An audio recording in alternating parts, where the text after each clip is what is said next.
عزيزي المستمع، غمض عينيك معايا لحظة.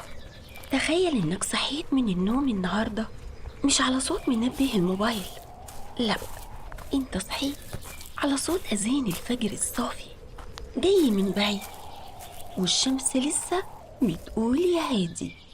مفيش كهرباء قطع، لأن أصلا مفيش كهرباء من الأساس.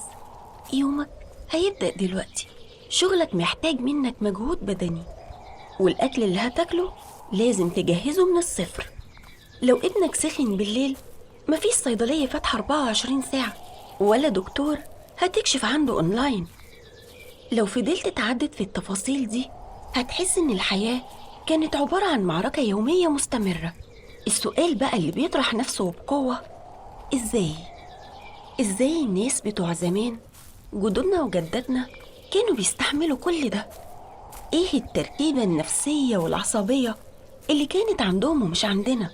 هل هم كانوا أبطال خارقين وإحنا اللي جينا في زمن الأوفر ثينكينج، ولا الحكاية فيها سر أعمق من كده بكتير؟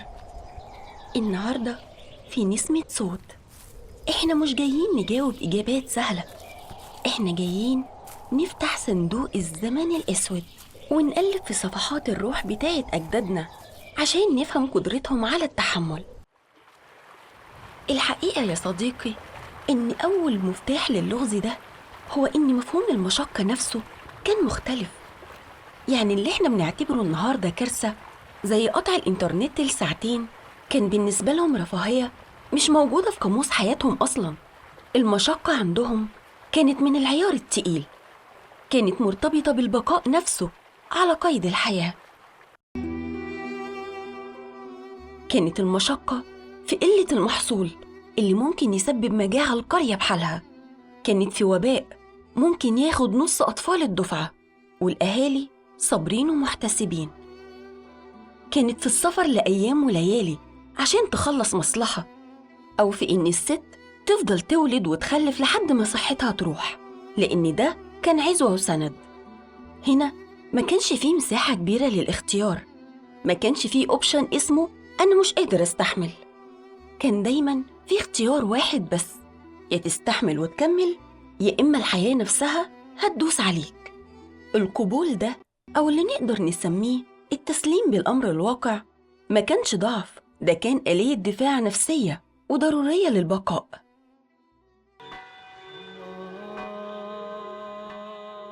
طيب، هل التسليم ده كان بيجي من فراغ؟ طبعاً لأ. هنا بيجي دور العمود الفقري للمجتمعات القديمة، الإيمان. مش بس الإيمان بالمعنى الديني التقليدي اللي كلنا عارفينه، لأ، ده كان إيمان متغلغل في كل تفصيلة في الحياة. كان في يقين شبه مطلق إن كل حاجة بتحصل ليها حكمة، وإن الدنيا مجرد دار اختبار، وإن الصبر له جزاء في الآخرة. عبارة زي كله من عند ربنا، أو الحمد لله على كل حال، ما كانتش مجرد كلمات بتتقال، دي كانت عقيدة بتترجم لقوة نفسية جبارة. الإيمان بالغيب وبوجود قوة أكبر بتدبر الأمر كان بيشيل من على كتافهم حمل القلق من المستقبل والتفكير المفرط في ليه ده بيحصل لي. لما تكون مؤمن إن رزقك مكتوب، وإن أجلك محتوم، وإن كل مصيبة هي اختبار من اللي خلقك، نظرتك للمصيبة نفسها بتتغير. ما بتشوفهاش على إنها نهاية العالم، بتشوفها على إنها جزء من رحلة أكبر أنت مش شايف صورتها الكاملة دلوقتي.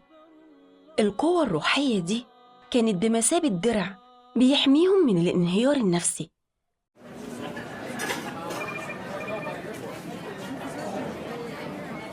بس الدرع ده ما كانش روحاني بس، كان له جزء تاني مهم جدا على الأرض: اللمة.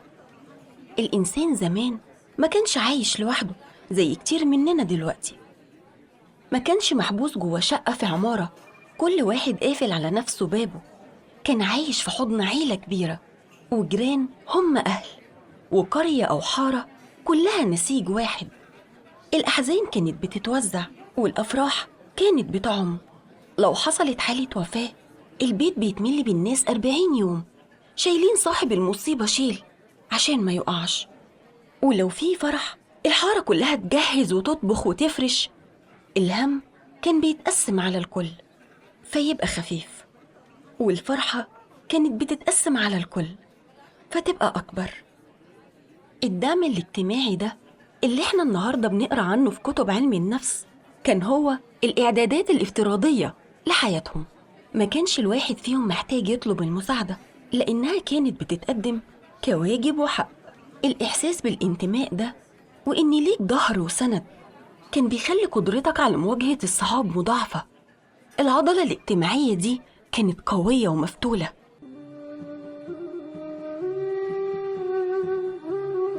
ولو حبينا نشوف ده بعينينا مش هنلاقي أصدق من شاشة السينما المصرية اللي وثقت جزء كبير من ملامح الروح دي.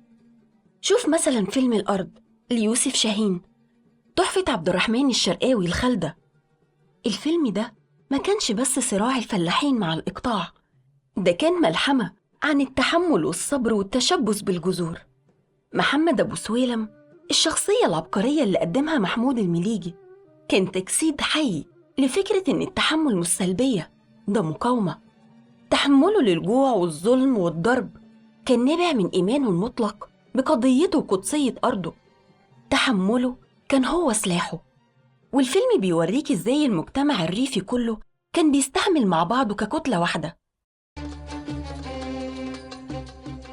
ولو رحنا للدراما هنلاقي كنوز. مين فينا ينسى ليالي الحلمية؟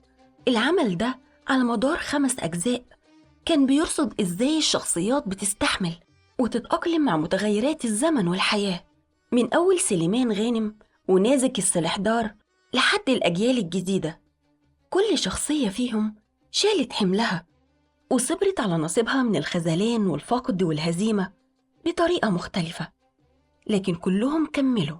الدراما دي بتورينا إن الصبر والتحمل ما كانش صفة واحدة جامدة، لأ، ده كان له 1000 شكل ولون. في صبر الست أمينة، في ثلاثية نجيب محفوظ اللي بتستحمل قسوة السيد عشان تحافظ على بيتها، وفي صبر الفلاح اللي بيستنى الزرعة، وفي صبر المناضل اللي بيستحمل السجن عشان فكرة. نقطة تانية في غاية الأهمية يا صديقي هي فكرة التوقعات. سقف التوقعات زمان كان واقعي جدا ومتواضع جدا بالمقارنة بالنهاردة. الهدف الأسمى لحياة أغلب الناس كان الستر. مجرد إن اليوم يعدي من غير مصايب كبيرة وإن لقمة العيش تكون موجودة، ده في حد ذاته كان نجاح يستحق الحمد. ما كانش فيه السعي المحموم ورا السعادة اللحظية اللي احنا بنجري وراه دلوقتي. ما كانش فيه ضغط السوشيال ميديا اللي بيخليك تقارن حياتك بأسوأ لحظاتك مع أفضل لحظات حياة ناس تانية مصطنعة. كانت متع الحياة بسيطة وواضحة، طبق أكل حلو، قعدة ضحك مع الأهل، كلمة طيبة من جار. البساطة دي في تعريف الحياة الكريمة كانت بتخلي الرضا أسهل والتحمل منطقي. لما يكون كل حلمك هو الستر، أي حاجة أقل من كارثة مدمرة بتعتبرها اختبار ممكن الصبر عليه. لكن لما يكون حلمك هو تحقيق مادي واجتماعي معين، أي عثرة صغيرة في الطريق بتتحول لأزمة وجودية. لكن وهنا لازم نقف وقفة مهمة عشان ما نقعش في فخ تمجيد الماضي بشكل أعمى. هل التحمل ده كان ببلاش؟ هل ما كانش له ضريبة؟ الإجابة لأ طبعا، كان له ضريبة، وضريبة غالية كمان. التحمل والصبر والسكوت في أحيان كتير كان بيتحول لقمع داخلي. المشاعر كانت بتتساب جوه النفس لحد ما تحفر فيها وتمرضها. ما كانش فيه ثقافة التعبير عن الألم النفسي أو الاعتراف بيه. الراجل ما كانش ينفع يعيط، والست لازم تستحمل عشان المركب تمشي. التحمل ده أحياناً كان غطا لرضوخ وظلم كبير، كان غطا لقبول أوضاع اجتماعية واقتصادية كان لازم تتغير. السكوت والصبر على الظلم مش دايماً بيكون حكمة، أحياناً بيكون سلبية بتسمح للظلم ده إنه يستمر ويتوحش. يعني نقدر نقول إن العملة دي كان ليها وشين، وش القوة والصلابة ووش الألم المكتوم والظلم المقبول. في النهاية يا صديقي، الحكاية مش مقارنة بين جيل صلب وجيل هش. الحكاية هي فهم السياق والظروف اللي بتشكل الإنسان. أجدادنا ما اختاروش يكونوا أقوياء، الحياة هي اللي فرضت عليهم القوة فرض، وادت لهم الأدوات الروحية والاجتماعية اللي تساعدهم على ده.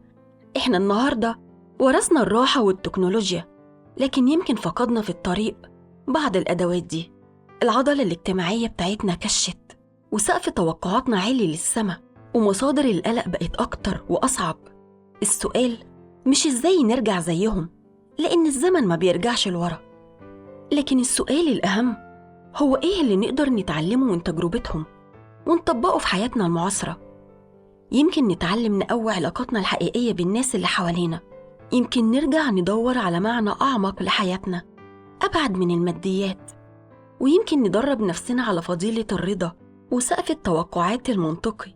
القصة في الآخر مش قصة تحمل، دي قصة إنسان بيحاول يواجه الحياة بالأدوات المتاحة ليه في كل عصر، وهم كانت أدواتهم بسيطة وعميقة وحقيقية.